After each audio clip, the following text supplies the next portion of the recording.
Shalom, kita bertemu kembali dan biar firman Tuhan menjadi bagian hidup kita di sepanjang hari ini. Mari kita berdoa. Terima kasih Bapa untuk kekuatan, kesehatan, kelimpahan hidup yang Kau karuniakan untuk kami boleh nikmati di sepanjang hari-hari kami bersama dengan Tuhan. Terima kasih berfirman bagi kami Tuhan. Dan nama Tuhan senantiasa ditinggikan, dimuliakan dari kehidupan kami yang hidup dalam firman-Mu. Demi nama Yesus Kristus. Amin. Firman Tuhan kali ini kita baca di dalam Galatia pasal yang kelima ayat yang ke-24. Demikian firman Tuhan. Barang siapa menjadi milik Kristus Yesus, ia telah menyalibkan daging dengan segala hawa nafsu dan keinginannya. Saudara-saudara yang saya kasihi di dalam Tuhan Yesus Kristus, dalam pembacaan kita ini ada dua hal yang saya ingin soroti. Yang pertama, saudara-saudara, adalah milik Kristus. Sebagai milik Kristus, kita memiliki apa yang Kristus miliki, yaitu kasih dan perkenanan Allah. Kita dikasihi dan kita bisa mengasihi karena kita telah dikasihi dan menerima kasih Allah. Kita menerima kasih Allah karena kita telah berkenan dan layak di dalam hadapan atau mata Allah. Nah, kita adalah anak-anak Allah, umat Allah, serta bagian daripada tubuh Kristus. Ini status yang cukup penting di dalam firman Tuhan. Dan ini tercatat dalam Galatia pasal 4 ayat 6 dan ayat yang ke-7. Nah, dalam peperangan saudara-saudara melawan hawa nafsu, kita perlu belajar untuk merealisasikan peran kita sebagai anak Allah yang kudus dan yang berkenan di hadapan Allah. Dengan kita terus berdiri sebagai anak Allah yang kudus dan mengingat bahwa kita adalah berkenan di hadapan Allah, memampukan kita, saudara, dengan kekuatan daripada perkenanan dan pembenaran ilahi. Dan sebagai anak-anaknya, kita sebagai miliknya dapat menolak dan mengalahkan kuasa hawa nafsu. Mengapa sangat penting saudara-saudara untuk mengingat, mengimplementasikan, berdiri tegak di atas status kita sebagai anak Allah yang kudus dan benar serta bagian dari tubuh Kristus? Ini sangat penting. Mengapa demikian? Karena sering kali orang membenarkan diri atau membela diri saudara-saudara dengan berkata, saya kan orang berdosa. Kita ini kan manusia berdosa. Kita ini manusia lemah. Kita kan belum sempurna. Seringkali ini dibuat orang Kristen, dikatakan oleh orang Kristen, saudara-saudara, orang-orang yang percaya dan orang-orang yang mengaku sebagai milik Kristus. Dan ini membuat nyaman di dalam dosa-dosa dan kelakuan-kelakuan yang tak berkenan kepada Allah. Kita lupa bahwa kita ini milik Kristus.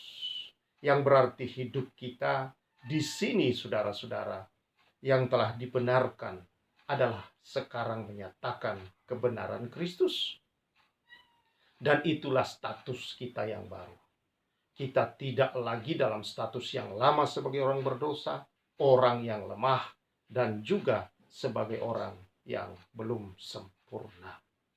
Memang kita belum sempurna, tetapi kita memiliki kuasa kesempurnaan Kristus sebagai miliknya untuk berdiri di hadapannya sebagai orang yang dipandang oleh Tuhan sempurna karena kesempurnaan Kristus yang telah diberikan kepada kita, benar karena kebenaran Kristus yang telah membenarkan kita, kudus karena kekudusan Kristus yang telah menguduskan kita. Inilah status kita yang baru, dan ingat kita bagian dari tubuh Kristus. Dengan berdiri saudara-saudara dalam kebenaran, maka kita sedang bersama-sama berjuang. Kita sedang saudara-saudara bersama-sama dengan saudara-saudara seiman sebagai tubuh Kristus, berdiri dalam kemenangan yang Tuhan telah berikan. Jadi ingat senantiasa status kita. Kita adalah milik Kristus. Bukan lagi milik dosa, bukan milik hawa nafsu, bukan lagi milik daripada maut. Kita milik Kristus.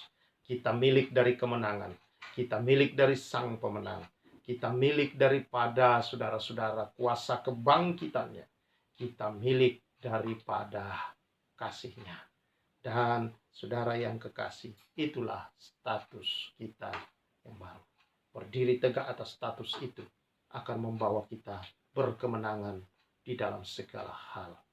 Kita adalah milik Kristus.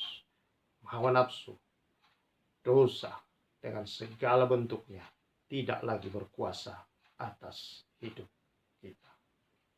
Yang kedua, dikatakan menyalibkan daging. Daging di sini bukanlah secara material dia berbicara, tapi daging adalah kecenderungan untuk berbuat dosa. Daging adalah seluruh aspek kehidupan yang dapat dikendalikan oleh dosa. Ayat 19 merinci tentang apa yang dimaksud dengan daging. Perbuatan daging telah nyata, percabulan, kecemaran, hawa nafsu, dan seterusnya. Bahkan dia 20, penyembahan berhala, sihir, perseteruan, perselisihan, iri hati, amarah, kepentingan diri sendiri, percideraan, roh pemecah, kedengkian, kemabukan, pesta pora, dan sebagainya. Jadi masih banyak teman-temannya kelihatannya bahwa kita diperingatkan bahwa seperti yang telah kubuat dahulu, bahwa barang siapa melakukan hal demikian, ia tidak mendapat bagian dalam kerajaan Allah. Artinya saudara-saudara, teguran ini kepada jemaat, bukan kepada orang yang tidak percaya. Bahwa menyatakan diri orang percaya, milik Kristus, tetapi hidup di dalam perbuatan-perbuatan daging, menunjukkan bahwa kita bukan milik Kristus yang sesungguhnya. Saudara-saudara yang saya kasihi, membaca ayat-ayat di sini kita melihat bahwa kedagingan adalah kecenderungan kita melawan roh. Ini ada dalam ayat yang ke-17 dikatakan, sebab keinginan daging berlawanan dengan keinginan roh, dan keinginan roh berlawanan dengan keinginan daging, karena keduanya bertentangan, sehingga kamu setiap kali tidak melakukan apa yang kamu kehendaki. Jadi saudara yang saya kasih, kecenderungan ini saudara-saudara adalah kecenderungan memilih mengikuti jalan atau keinginan sendiri, atau memilih hidup sesuka hati. Itulah perbuatan daging.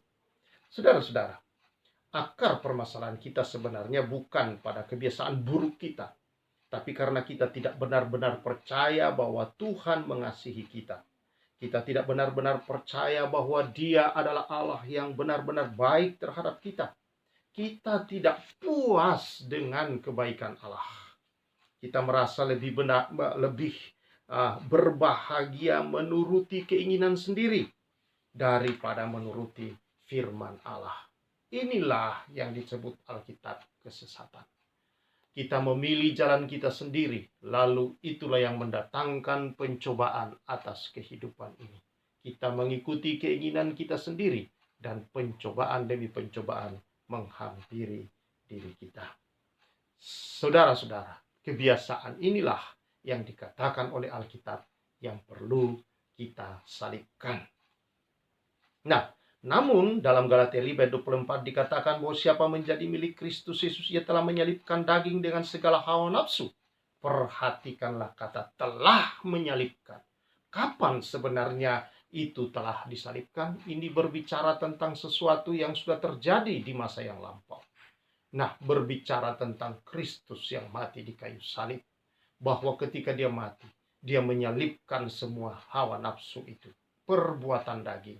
Dalam arti sengat kuasa daripada daging itu untuk menjatuhkan manusia dalam dosa telah dikalahkan, dipatahkan oleh kuasa kebangkitan, kuasa kematian, dan kuasa kebangkitan daripada Kristus Yesus Tuhan kita. Maka saudara-saudara, ketika kita percaya, kita berada dalam kuasa kematian dan kebangkitannya. Bahwa sesungguhnya hawa nafsu, segala perbuatan daging yang kita baca tadi telah dikalahkan. Dan itu saudara-saudara menjadi jaminan bagi kita bahwa kuasa kemenangan dalam kita tidak ada alasan untuk berkata, saudara-saudara, bahwa kita manusia berdosa, lemah, dan belum sempurna. Saudara-saudara, karena kita adalah lebih dari pemenang. Kita adalah orang benar. Kita adalah orang kudusnya Tuhan. Tuhan telah melayakkan kita, memperkenan kita, sehingga kita boleh menerima kasih karunia keselamatan di dalam Dia. Berdiri tegak atas semua itu, saudara. Salibkan daging. Artinya, saudara, ketika dia muncul, engkau dapat mengalahkan dia. Engkau dapat berkata tidak. Dan kemenangan adalah perjalanan hidup kita. Alkitab berkata, kita berkendaraan dengan kendaraan kemenangan. Di mana? Di jalan yang disebut jalan kemenangan. Dan yang berada di atas kendaraan itu adalah kita, adalah seorang yang lebih dari seorang pemenang. Karena itu, berjalan terus dalam statusmu. Dan jangan biarkan hawa nafsu dunia dengan segala jenis perbuatan dagingnya menundukkan engkau. Tundukkan mereka, muliakan Allah dalam segala hidupmu. Tuhan memberkati. Mari kita bersyukur. Terima kasih Tuhan atas segala kasih karunia anugerah berkat-Mu ini. Menjadi kekuatan bagi kami untuk berjalan tidak lagi hidup di dalam perbuatan-perbuatan daging. Tetapi kami hidup dalam kebenaran sebagai anak-anak Allah dan anak-anak kerajaan, bagian dari tubuh Kristus. Di dalam nama Yesus, berkat-Mu atas umat-Mu. Amin. Biar kebenaran ini mengawal langkah kita, saudara, menyertai dan memberkati kita semua. Saya, Pastor Samuel, menyampaikan salam restorasi.